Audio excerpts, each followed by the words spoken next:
ورنہ میرے یہ آدمی تیرے جسم کو کئی حصوں میں کاٹ کر انہی کھنڈرات میں گم کر دیں گے۔ لڑکی میرے حوالے کر دو، سالار زبیر نے کہا، پھر اپنے آپ کو بھی میرے حوالے کر دو۔ بوڑھے راہب کو شاید غلط فہمی تھی کہ سالار زبیر اکیلے آئے ہیں۔ اس نے کوئی اور بات نہ کی، اپنے پاس کھڑے چار آدمیوں کی طرف دیکھ کر سر سے ہلکا سا اشارہ کیا۔ چاروں آدمی تلواریں سونت کر زبیر بن العوام کی طرف بڑی تیزی سے آئے۔ زبیر ان کے مقابلے کے لیے آگے بڑھے۔ ان چار آدمیوں نے سالار زبیر کو گھیر لیا، اور اس وقت اچانک تمام جانباز مجاہدین سرنگ سے نکلے اور ان آدمیوں پر ٹوٹ پڑے۔ ان جانبازوں کے ساتھ ایک گائیڈ اور دوسرا وہ نوجوان بھی تھا جو گم شدہ لڑکی کو تلاش کرنے آیا تھا اور اس لڑکی کو دل و جان سے چاہتا تھا۔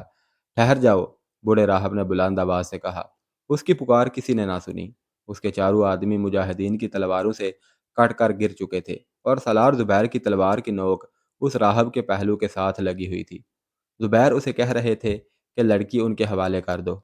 راہب حیرت زدگی اور غمزدگی کی کیفیت میں بت بنا کھڑا رہا۔ اس نے جیسے سالار زبیر کی بات سنی ہی نہ تھی۔ میں یہاں ہوں، ایک لڑکی کی چیخ نما آواز سنائی دی۔ سب نے ادھر دیکھا۔ 15-16 سال کی بڑی خوبصورت لڑکی ایک دروازے سے نکل رہی تھی۔ اسے کوئی بھی نہیں پہچانتا تھا۔ ایلی کی تلاش میں آنے والے نوجوان نے اسے دیکھا تو دوڑ کر اس تک پہنچا اور اسے اپنے بازوؤں میں لے کر اپنے ساتھ بھینچ لیا۔ لڑکی کے بازو بھی اس کے گرد لپٹ گئے۔ گمشدہ لڑکی مل گئی تھی۔ سالار زبیر 2-3 جانبازوں کو ساتھ لے کر اس دروازے میں داخل ہوئے جس سے لڑکی باہر آئی تھی۔ دروازے کے کواڑ تھے ہی نہیں، دیمک نے کھا لیے ہوں گے۔ وہ بھی ایک کمرہ تھا جس میں ایک پلنگ کے قریب گائے کا بچڑا بندھا ہوا تھا۔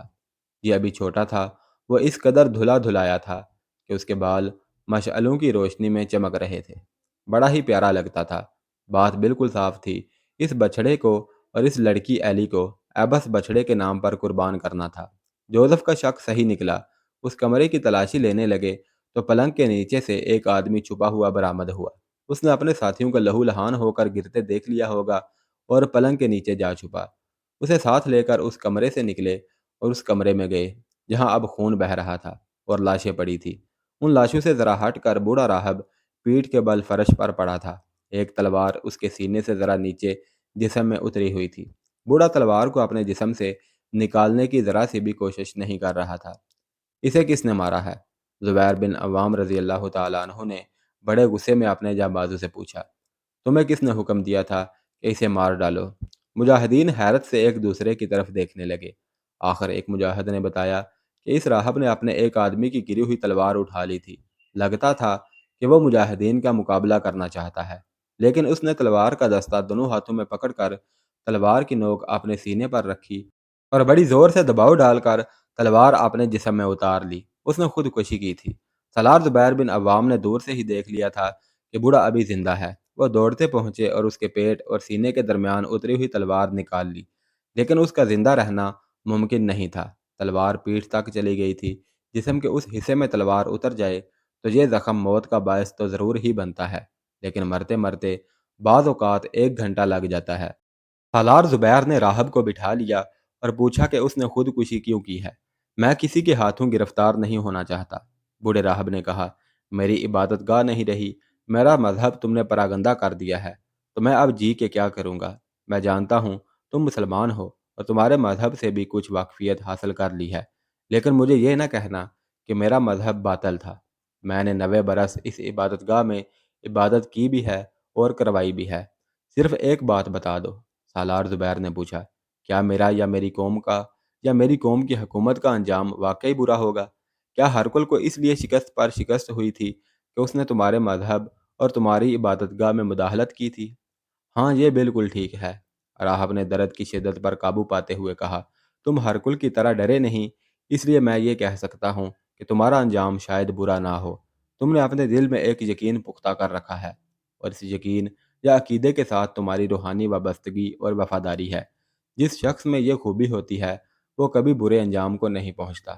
زبیر بن عوام رضی اللہ تعالیٰ عنہ اس سے کچھ اور ضروری باتیں پوچھنا چاہتے تھے اور راہب مر رہا تھا، اس لیے انہوں نے یہ پوچھا کہ اس لڑکی کو کیوں اغوا کیا گیا تھا۔ اس نے وہی بات بتائی جو جوزف سپہ سالار عمرو بن عاص رضی اللہ تعالیٰ عنہ کو بتا چکا تھا۔ اس نے یہ بچڑا 1-2 مہینے پہلے خریدا تھا اور پھر اپنے آدمی شہر میں اپنے مطلب کی لڑکی کو دیکھنے کے لیے بھیجے۔ اتفاق سے ان کی نظر ایلی پر پڑی تو اسے کچھ ورغلا کر اور کچھ دھوکہ دے کر باہر لائے اور کوئی دوائی اس کی ناک کے آگے رکھ کر اسے بے ہوش کیا اور اٹھا لائے۔ سالار زبیر نے اس سے پوچھا کہ لڑکی کو وہ قربانی سے پہلے کیا بناتے ہیں اور اس کے ساتھ کیا سلوک کرتے ہیں۔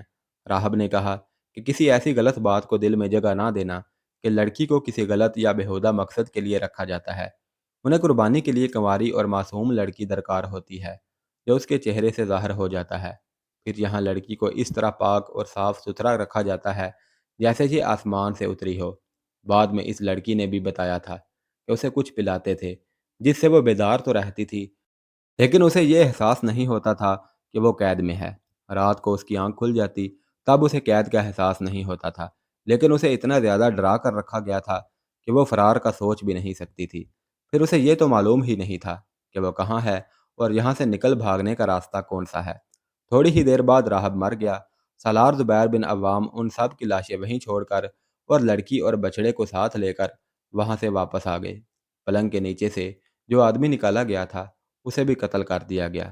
بلائی منزل میں ایک جانباز مجاہد کا سامنا ایک تیر انداز سے ہو گیا تھا۔ یہ مجاہد زخمی تھا لیکن اس نے تیر انداز کو مار ڈالا تھا، ایک تو تیر سے گرا دیا گیا تھا۔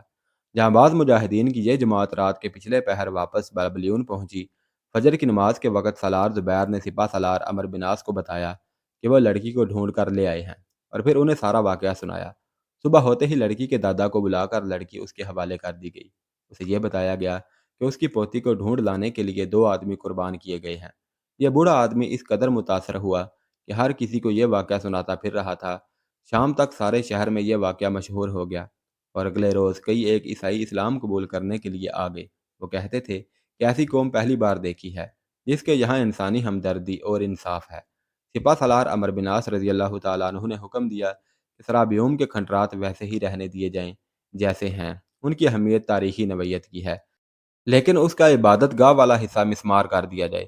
ادھر بابلیون میں مجاہدین اسلام فتح و نصرت سے سرشار اپنے قدم جما چکے تھے اور اسکندریہ کی طرف پیش قدمی کے لیے جوش و خروش سے تیار ہو رہے تھے۔ صرف بابلیون کا ہی نہیں بلکہ تمام مفتوحہ علاقوں کا نظم و نسق اور انتظامیہ کا سلسلہ رواں کر چکے تھے۔ سب سے بڑی کامیابی تو یہ تھی کہ سپہ سالار عمرو بن عاص کے تدبر نے قبطی عیسائیوں کے ذہنوں سے بغاوت کا خیال نکال دیا تھا اور ایسے اقدامات کیے تھے کہ ان کے دل مو لیے تھے۔ تمام مجاہدین اسلام نے وہاں کے لوگوں کے ساتھ ایسا سلوک اور رویہ روا رکھا تھا کہ مسلم اور غیر مسلم کے درمیان بیگانگی اور غیرت کا نام و نشان نہیں رہا تھا۔ ہر کوئی مر چکا تھا، ایک وہ تھا جسے سلطنت روم کا غم کھاتا رہتا تھا اور جس نے ساری دنیا کو فتح کرنے کے خواب دیکھے تھے، یا اب اس کا بیٹا قسطنطین تھا جس کا خون ہر وقت کھولتا رہتا تھا اور اس پر غصے کی کیفیت طاری رہنے لگی تھی۔ پیچھے اس کی تفصیل گزر چکی ہے کہ رومی فوج کے جرنیل اور حکومت کے حاکم 2 حصوں میں بٹ گئے تھے، کچھ قسطنطین کے حامی اور کچھ اس کی سوتیلی ماں مرتینہ کے حامی بن گئے تھے۔ پہلے بتایا جا چکا ہے کہ ملکہ مرتینہ اپنے بیٹے ہرکلیوناس کو ہرکل کی جگہ تحت نشین کرانا چاہتی تھی، لیکن تحت و تاج کا صحیح وارث قسطنطین تھا۔ وہ بڑا بھی تھا اور منجا ہوا جرنیل بھی تھا اور حکومت کے مسائل اور امور کو بھی سمجھتا تھا۔ اس کے مقابلے میں ملکہ مرتینہ کا بیٹا ہرکلیوناس صرف شہزادہ تھا، نہ اس نے کبھی میدان جنگ دیکھا، نہ کاروبار سلطنت سے آشنا تھا۔ ملکہ مرتینہ حسین تو تھی ہی، لیکن عیاری اور مکاری کے لحاظ سے جادوگرنی تھی۔ پتھر دل آدمی کو بھی موم کر کے اپنی مٹھی میں لے لیتی تھی۔ جرنیل اور حکومت کے حاکم 2 حصوں میں بٹ کر ایک دوسرے کے دشمن بنے جا رہے تھے۔ ان میں کچھ خوشامدی بھی تھے۔ وہ قسطنطین کو آئے دن کوئی نئی سے نئی خبر سناتے اور ملکہ مرتینہ اور اس کے بیٹے ہرکلیوناس کے خلاف بھڑکاتے تھے۔ قسطنطین کو مصر کا غم تو کھا ہی رہا تھا، لیکن یہ خوش آمدی اسے ایسی خبریں سناتے تھے کہ اس کا خون کھول اٹھتا تھا۔ مورخوں نے لکھا ہے کہ وہ کسی اندرونی روگ میں مبتلا ہو گیا تھا اور جسمانی کمزوری محسوس کرنے لگا تھا۔ اس سے بڑا روگ اور کیا ہو سکتا تھا کہ اپنے آپ کو دنیا کی سب سے بڑی جنگی طاقت سمجھنے والے شاہی خاندان کو مٹھی بھر عربوں نے، جنہیں رومی گنوار بدو کہتے تھے، شام سے مار بھگایا تھا اور اب انہیں مصر سے بھی بری طرح بے دخل کیا جا رہا تھا۔ قسطنطین کی حالت تو اب یہ ہو گئی تھی جیسے ڈوبنے والا تنکیوں کے سہارے تلاش کرنے کے لیے ہاتھ پاؤں مارتا ہے۔ پہلے بیان ہو چکا ہے کہ اس کی نظریں بھٹک بھٹک کر ہرکل کے بنائے ہوئے اسقف اعظم کیرس پر جا رہی تھیں۔ ہرکل نے مکوکیس کے ساتھ کیرس کو بھی جلا وطن کر دیا تھا۔ ہرکل کی موت کے بعد قسطنطین نے ایک ایلچی کو کیرس کی تلاش میں روانہ کیا اور یہ پیغام دیا تھا کہ کیرس کو مصر کی صورتحال بتا کر کہے کہ وہ واپس آ جائے۔ ایلچی نے کیرس کو ڈھونڈ نکالا تھا اور اسے اپنے ساتھ ہی لے آیا تھا۔ قسطنطین نے اس کا استقبال پورے احترام سے کیا اور اسے الگ تنہائی میں بٹھا لیا۔ سب سے پہلے یہ بات سن لیں، قسطنطین نے کیرس سے کہا، میں نے کبھی بھی آپ کو باغیانہ خیالات کا مجرم نہیں سمجھا۔ اصل قصور مکوکیس کا تھا، لیکن میرے بادشاہ باپ نے اس کے ساتھ آپ کو بھی جلا وطن کر دیا۔ مجھے پوری امید ہے کہ سلطنت روم کے مسائل کے ساتھ آپ کو بھی اتنی ہی دلچسپی ہے جتنی مجھے ہے۔ میں آپ کا اسقف اعظم کا رتبہ بحال کرتا ہوں اور اس کے ساتھ ہی آپ کو اپنا مقدس باپ سمجھتا ہوں۔ اس کے بعد قسطنطین نے کیرس کو مصر کی ساری صورتحال بتائی اور پھر بزنطیہ میں جو محلاتی سازشیں اور کدورتیں چل رہی تھیں وہ بھی تفصیل سے سنائیں۔ پھر کہا کہ وہ مصر میں اپنی فوج کو کمک بھیجنا چاہتا ہے، لیکن یہاں تو دو دھڑے ہو چلے ہیں جنہوں نے فوج کو تقسیم کر لیا ہے۔ اس نے کہا کہ بظاہر فوج ایک جان ہے، لیکن فوجیوں کے دل آپس میں پھٹ گئے ہیں۔ مجھے صرف ایک بات بتاؤ، کیرس نے پوچھا، میں کیا کر سکتا ہوں اور میرے فرائض کیا ہیں؟